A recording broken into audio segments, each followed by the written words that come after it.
Ganito ko siya kadami bigyan ng pagkain pag lunch. Ayan. Pag lunch lang naman. Gutom na ikaw?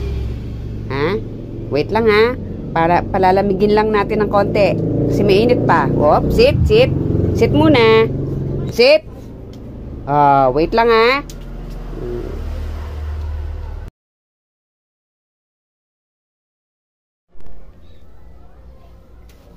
Halika na. Lakad na dun, lakad na. Lakad na. Lakad na. Dadalhin ko na dun, lakad na. Ubus niya yan. Kaya niya yung ubusin, kulang pa. Ayan, ganyan. Pag busog, napagod sa paglalaro, ayan, tulog.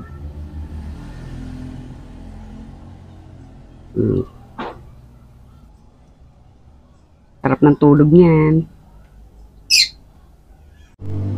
Ito naman na si Baby Timmy. Yan, mahilig siya sa apple. Yan, ang hilig niya. Nakakaubos siya ng isang apple na maliit. Itong gusto niya yan, favorite niya yung apple.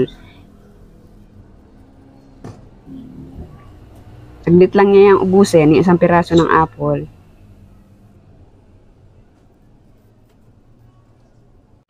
Ito naman si Baby Tatum, mahilig naman siya sa sa seeds.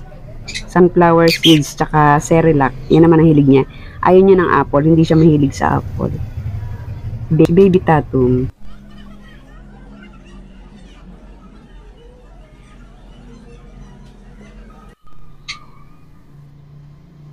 Yan, hilig niya mag-alo-alumbitin, ganyan siya.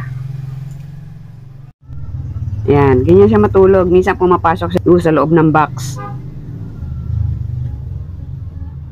Minsan naman, mas gusto niya matulog sa labas. At si Baby Timmy naman, ganitong matulog. Ayan.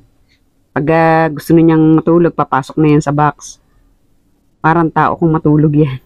Minsan nakatihaya, minsan nakadapa. Ganyan, parang tao siya kung matulog. Ito mo. Ganyan, oh. Nakakatuwa si Baby Timmy. Ayan, green chick conor siya eh. Lahi niya. Pag matutulog siya, ganyan. Basta hindi mo na yan madidistorbo pag natulog. Ganyan siya pag tulog. Huwag ka lang gagawa ng ingay kasi magagalit yan. Pagka natutulog siya tas maingay ka, magagalit yan si Baby Timmy. Ayan o. Nakakatuwa yan matulog. Parang tao. Sobrang lambing niya. Napakabait na ibon. Sobra. Saka masunurin siya.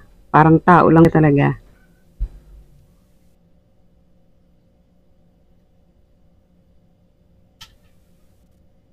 Thank you guys sa pag-watch.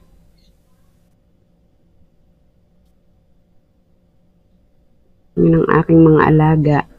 Ang aking pang anti-stress. Sobrang lalambing.